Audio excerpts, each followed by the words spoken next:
Bismillahirrahmanirrahim. Assalamualaikum warahmatullahi wabarakatuh. Perkenalkan, nama saya Andi Sastrawati Abbas, berasal dari Min 3 Bone, Sulawesi Selatan, Kabupaten Bone. Saya mengikuti PPG Transformasi Plus di Institut Agama Islam Ambon. Nomor peserta 48306 8025906. Hari ini saya akan melakukan uji kinerja dengan materi fikih Salat Idain kelas 4 menggunakan pendekatan PBL Problem Based Learning. Selamat menyaksikan. Ayo anak-anak, sebelum kita masuk di dalam kelas, coba Pak kelas persiapkan dulu teman-temannya ya. Seluruhnya siap, gerak, loncat depan, gerak. Tegak, gerak.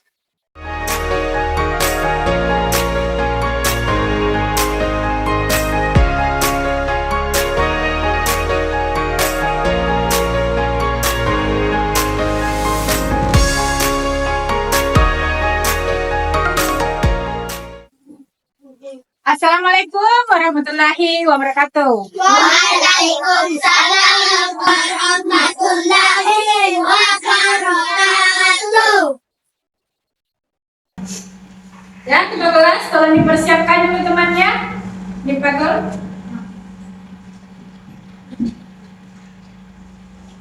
Stay. Yaman. Salaman. Assalamualaikum warahmatullahi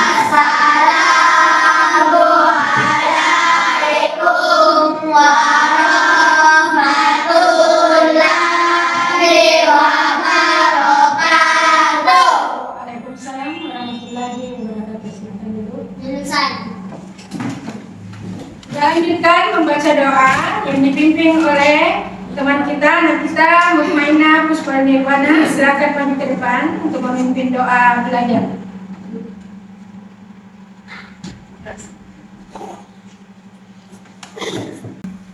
Ayo teman-teman, kita membaca doa sebelum belajar. Bismillahirrahmanirrahim. Rabbi zidna ilman warzuqna fahman. Ya Allah, tambahkanlah pada kami ilmu dan berilah kami paham serta pengertian yang baik. Amin ya rabbal alamin.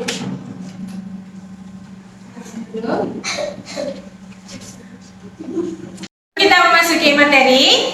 Saya akan absen kehadirannya dulu ya anak-anakku sekalian. Coba dengarkan namanya. Mutmainah Puspanirwana. Hadir Bu. Nurliana Sahra. Hadir Bu. Arya Winanda. Hadir Bu. Ikram. Hadir Bu. Afiana Najawahyu. Hadir Bu. Andi Faturrahman. Hadir Bu. Nur Aini Syafira. Hadir Bu. Alfaika Sam. Hadir Bu. Adelia Nur Afifa. Hadir Bu. Fauzan. Hadir Bu. Albi Reski Ramadan. Hadir Bu. Adnan. Hadir Bu. Reren Delviana Yusrin. Hadir Bu. Fahira Sakila. Hadir Bu. Kafil. Hadir Bu. Iya, hadir semua ya. Iya. Terima kasih. Ayo anak-anak, sebelum kita masuk di materi selanjutnya, mari kita bersama-sama menyanyikan lagu Garuda Pancasila. Simak baik-baik, ayo kita nyanyi bersama. Pancasila, aku dan mendukungmu. Marilah yang asing, sedia berperan untukmu.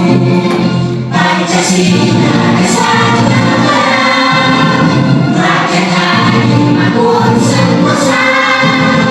Kita di bangsaku, ayo maju, ayo maju.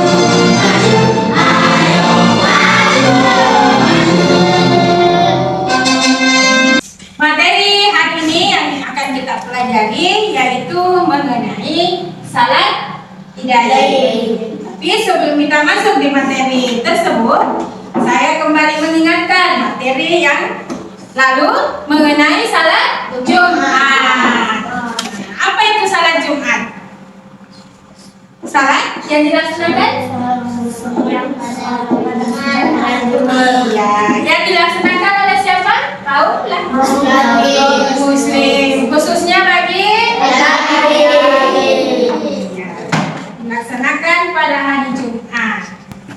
Tujuan pembelajaran hari ini yaitu menganalisis ketentuan tata cara macam-macam salat sunnah agar terbentuk pribadi Muslim yang bertakwa dan mengimplementasikan dalam kehidupan sehari-hari. Setelah kita mengetahui tujuan pembelajaran hari ini, apakah anak-anakku sekalian ada yang tahu apa itu salat Idain? Apa itu salat Idain, Bu? Ya? Oh ya, salat Idain itu adalah salat sunnah 2 rakaat yang dilaksanakan 2 kali dalam 1 tahun, yang terdiri dari salat Idul Fitri dan salat Idul Adha. Iya. Untuk lebih mengetahui tentang salat Idain, mari kita simak materi melalui video berikut.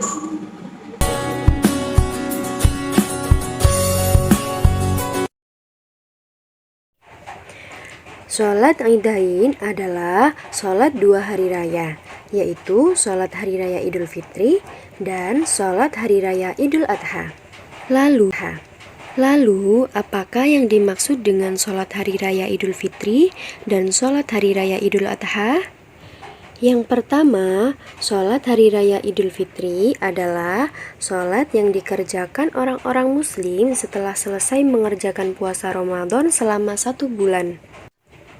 Lalu, kapan sholat Idul Fitri dilaksanakan? Sholat Idul Fitri dilaksanakan pada tanggal 1 Syawal.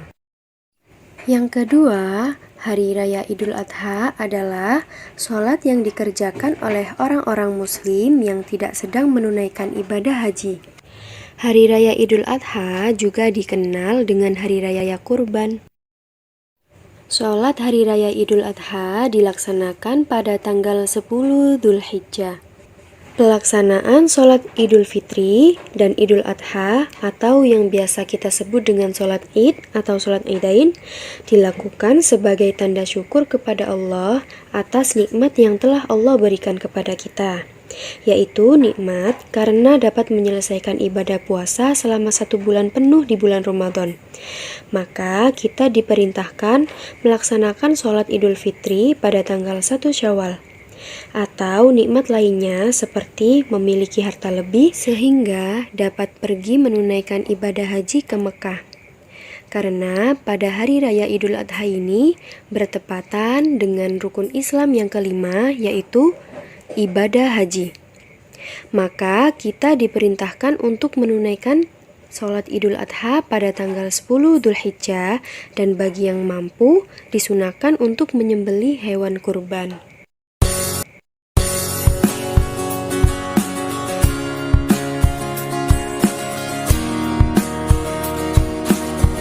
Selanjutnya, hukum melaksanakan sholat Idul Fitri dan Idul Adha adalah sunnah muakkad, yaitu sunnah yang dianjurkan.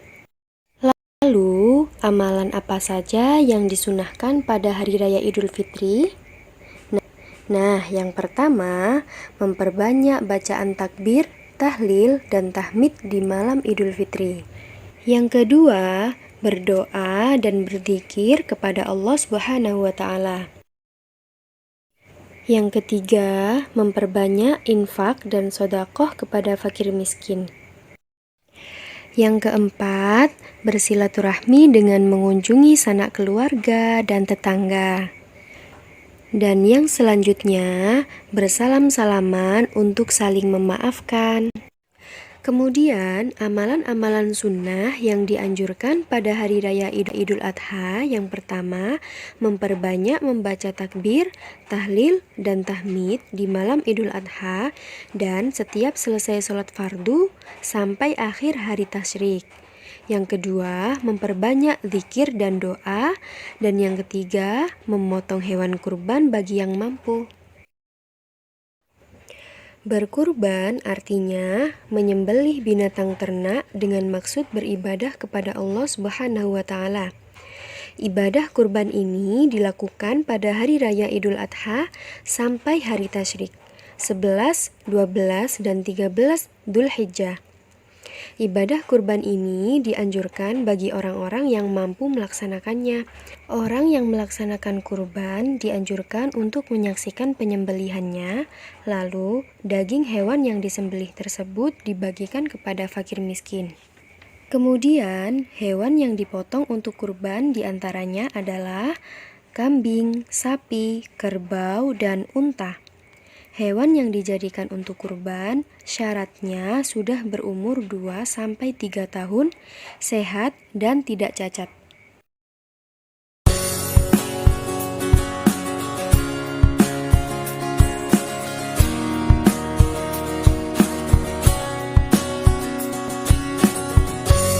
Waktu melaksanakan sholat Idul Fitri yaitu dimulai dari matahari terbit di pagi hari sampai matahari tergelincir di siang hari.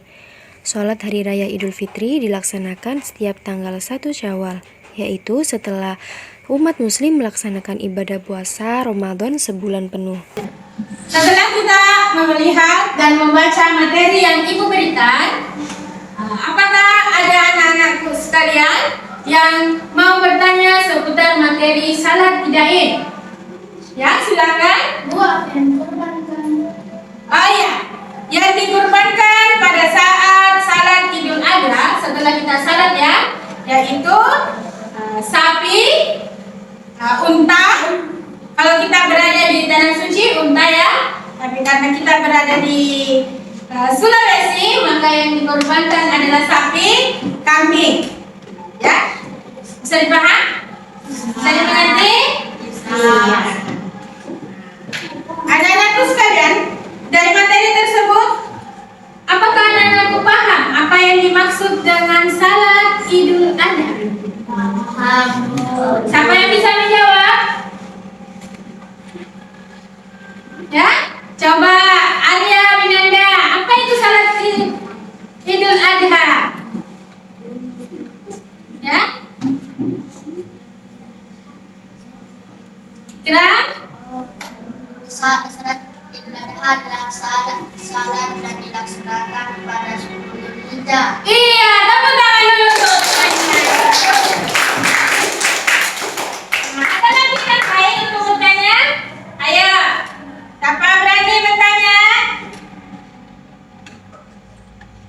Kalau begitu, Ibu yang bertanya. Bagaimana? Sekarang saya tanya Andi Patut. Andi Patut, berapa hari orang bisa melakukan pemotongan hewan pada saat salat Idul Adha? 11, 12, 13 Dzulhijjah. Oh iya, jadi 3 hari ya, 11, 12, 13. Ya, tepuk tangan dulu untuk temannya. Tepuk semangat.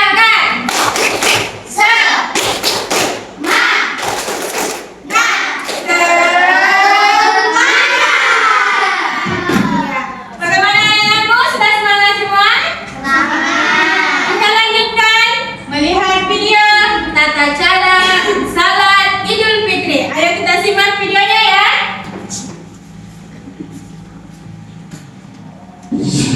Ramadan akan segera pergi dan kita akan bertemu dengan Hari Raya Idul Fitri. Ada satu ibadah ikonik yang mestinya kaum muslimin pahami, yakni sholat Idul Fitri. Ada kalanya kita lupa dengan tata cara sholat ini, karena sholat ini dilaksanakan setahun sekali. Untuk itu kami rangkum panduan sholat Idul Fitri dalam video kali ini. Pertama, memulai dengan takbiratul ihram sebagaimana sholat-sholat lainnya. Kedua, bertakbir. Takbir zawaid atau tambahan sebanyak 7 kali takbir selain takbiratul ihram sebelum memulai membaca Al-Fatihah. Boleh mengangkat tangan ketika takbir-takbir tersebut sebagaimana yang dicontohkan oleh Ibnu Umar. Ketiga, di antara takbir zawaid tidak ada bacaan zikir tertentu. Namun ada sebuah riwayat dari Ibnu Mas'ud yang mengatakan di antara tiap takbir hendaklah menyanjung dan memuji Allah. Bacaan zikir bisa seperti bacaan Subhanallah, walhamdulillah, wala ilaha illallah, wallahu akbar. Allahumma ghfirli, warhamni. Maha suci Allah, segala puji baginya. Tidak ada sesembahan yang benar untuk disembah selain Allah. Ya Allah, ampunilah aku dan rahmatilah aku. Namun ingat sekali lagi, bacaannya tidak dibatasi dengan bacaan ini saja. Boleh juga membaca bacaan lainnya, asalkan di dalamnya berisi pujian para Allah Ta'ala. Keempat, membaca Al-Fatihah. Dilanjutkan dengan membaca surah lainnya. Surah yang dianjurkan dibaca diantaranya surah Al-A'la pada rakaat pertama dan surah Al-Ghasyiyah pada rakaat kedua. Kelima, setelah membaca surah, kemudian melakukan gerakan sholat seperti biasa, rukuk, i'tidal, sujud, dan seterusnya. Keenam, bertakbir ketika bangkit untuk mengerjakan rakaat kedua. Kemudian ketujuh, takbir zawaid lagi sebanyak 5 kali takbir selain takbir bangkit dari sujud sebelum memulai membaca Al-Fatihah. Kedelapan, membaca surah Al-Fatihah dan surah lainnya sebagaimana yang telah disebutkan tadi. Dan kesembilan, mengerjakan gerakan lainnya hingga salam. Nah, setelah selesai sholat, dilanjutkan dengan khutbah Idul Fitri. Khutbah Idul Fitri ada 2 kali khutbah. Rukun dan sunahnya sama dengan khutbah Jumat. Jemaah disunahkan mendengarkan khutbah hingga selesai. Akan tetapi mendengarkan khutbah Idul Fitri bukanlah syarat sahnya sholat Id. Semoga pembahasan ini bisa jadi tambahan ilmu yang bermanfaat. Amin. Ya, setelah menyaksikan video tersebut, anak-anakku kembali mengingat waktu salat Idul Fitri ya. Nanti sudah semua kita lakukan salat Idul Fitri. Ya kan? Nah, semuanya pergi ke barat kan? Insya Allah kita akan menuju ke salat Idul Adha bulan depan. Ya. Halo anak-anak, perhatian semua. Ya, setelah kita melihat materi dan video yang disajikan di depan, sekarang saya akan membagi kelompok untuk mengerjakan tugas lembar kerja, ya, lembar kerjanya. Untuk kelompok pertama yang ini, kelompok kedua ada Ikram, kelompok ketiga ada Kian, dan kelompok keempat yaitu Arya Winanda. Silakan dikerjakan, naikkan buku tulisnya untuk mengerjakan lembar kerja yang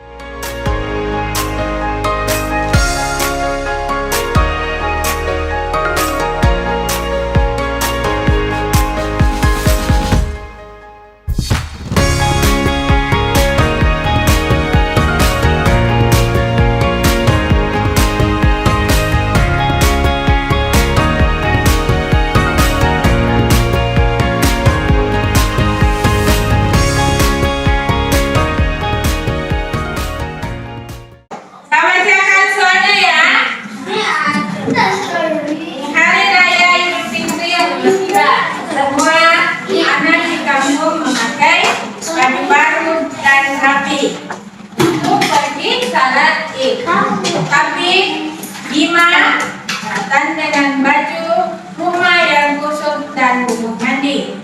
Teman-temannya menatap heran. Setelah salat, gurunya menasihati, Bima, hari raya adalah hari yang istimewa. Kita dianjurkan tampil bersih dan rapi. Walaupun baju kita tidak harus baru, Bima merasa malu dan berjanji akan rapi tahun depan. Jadi soalnya di sini yaitu yang pertama, apa masalah yang terjadi dalam cerita Bima?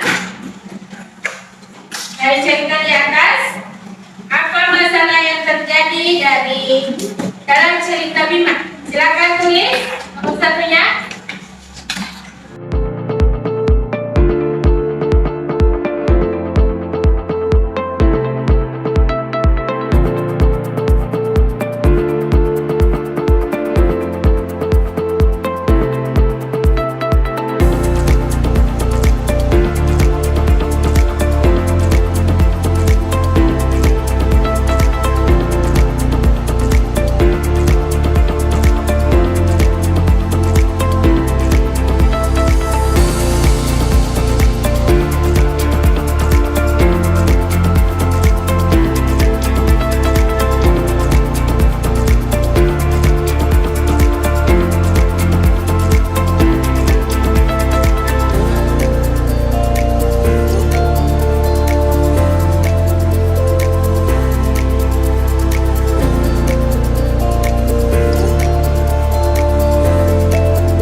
Diselesaikan.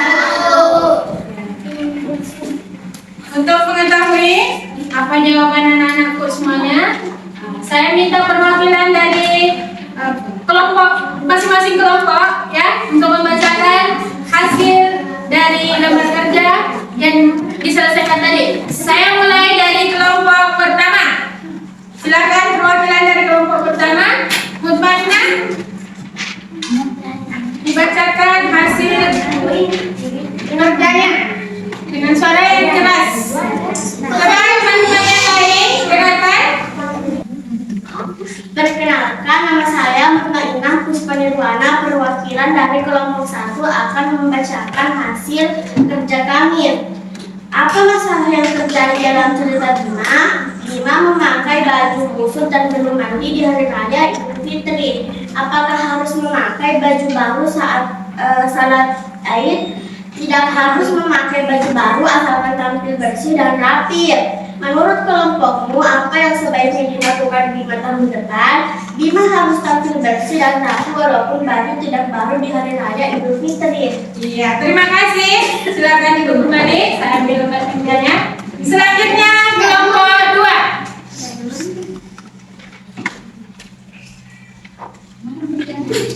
Perkenalkan, nama saya Albi Rizky Ramadan, perwakilan dari kelompok 2. Saya ingin membacakan hasil kerja kelompok kami. Apa masalah yang terjadi dalam cerita Bima? Bima datang ke masjid dengan baju rumah yang kusut dan belum mandi. 2. Mengapa penting berpakaian rapi dan bersih saat hari raya? Karena hari raya adalah hari yang istimewa, maka dianjurkan untuk berpenampilan rapi. 3. Apakah harus memakai baju baru saat salat Id? Tidak. Yang penting berpenampilan yang rapi. 4. Menurut kelompokmu, apa yang sebaiknya dilakukan Bima tahun depan? Bima harus berpenampilan yang rapi dan baju tidak kusut. Iya, tepuk tangan.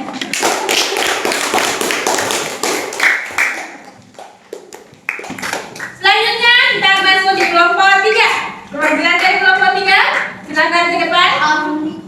Adelia.